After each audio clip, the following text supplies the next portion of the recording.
Zoos were once hailed as the ultimate sanctuary for endangered animals, especially magnificent big cats like lions. For decades, these institutions claimed to be the guardians of species on the brink of extinction. They promised education, conservation, and even reintroduction of animals back into the wild someday. But in recent years, a troubling truth has emerged. Zoos may be failing the very cats they protect. Behind the fences and carefully curated habitats, deeper problems are threatening the future of captive big cats. The promises don't always match reality, and for many animals, the cost of captivity is shockingly high. Let's start with a hard truth. Most zoo big cats will never return to the wild ever. Despite public belief, breeding programs rarely produce animals fit for release into their native habitats. Captive-born lions, tigers, and leopards often lack critical survival skills like hunting or avoiding human threats. They're raised around artificial environments, fed dead meat, and exposed to human contact from an early age. This makes them unsuitable for survival in the wild and dangerous if released without strict oversight. So the idea that zoos are holding big cats temporarily for rewilding is mostly a myth. And it gets worse, many zoos prioritize public entertainment over genuine conservation or welfare. Big cat exhibits are designed for aesthetics, not the mental and physical needs of the animals inside. Concrete floors, glass walls, and confined enclosures rob big cats of space to roam or hunt naturally. In the wild, a tiger might patrol a territory of 20 square miles or more each day. In zoos, they're often confined to just a fraction of that space, sometimes less than a single acre. This restriction leads to a condition called zooclosis, where animals pace, overgroom, or engage in repetitive behavior.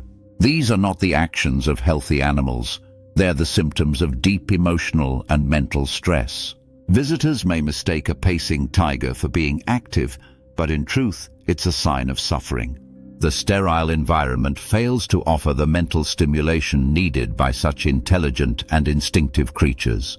This is especially problematic for solitary cats like leopards, who become anxious when they can't escape visibility. In some facilities, big cats are declawed or sedated for close-up photo opportunities with paying guests.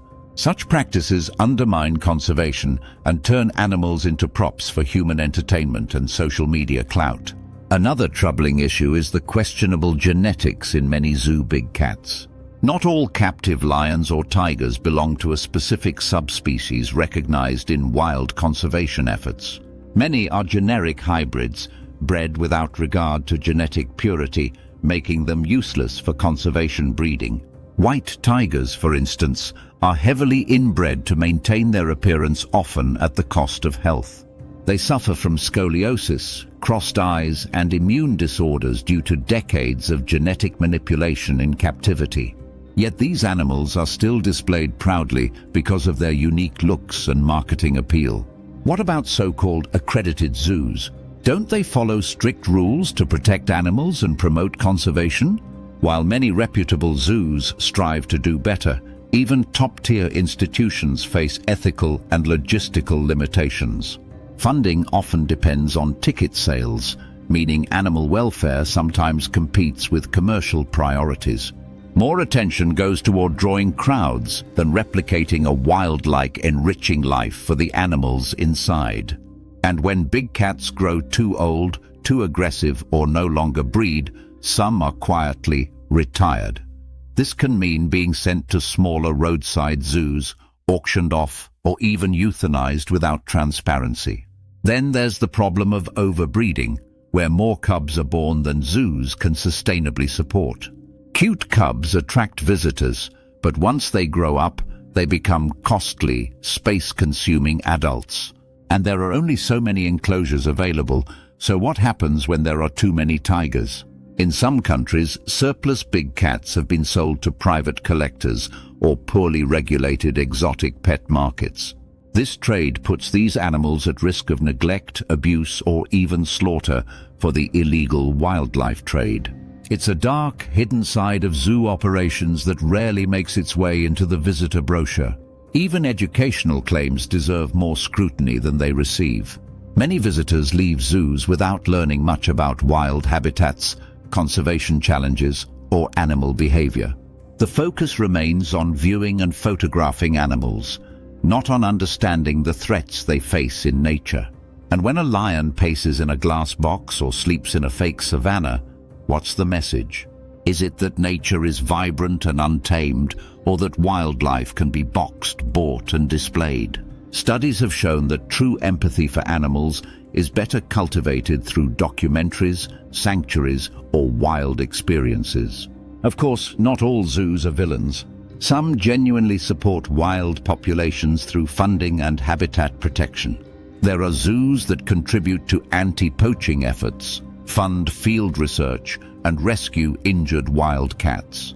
But these efforts often occur outside the zoo's walls, not inside its enclosures or breeding pens. And critics argue that the money spent on artificial habitats could better support animals in the wild. It's a difficult truth. Saving big cats might require us to rethink the entire zoo model altogether. Because conservation isn't just about preserving animals in cages, it's about preserving ecosystems where they can thrive freely. So what's the solution?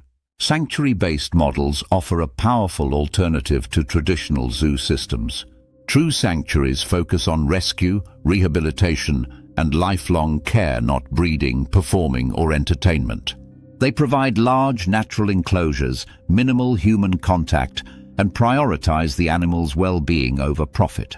Some sanctuaries work directly with governments to rescue abused or trafficked cats and offer permanent safe havens. They educate the public through transparency, guided observation, and storytelling, not by putting animals on display. These places aren't perfect, but they show that animal care and public education can coexist ethically.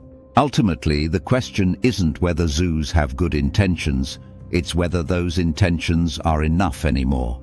As public awareness grows and expectations change, zoos are under pressure to evolve or face public backlash.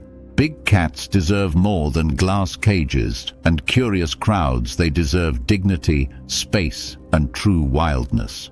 And if we claim to protect them, we must ask, are we doing so for them or ourselves?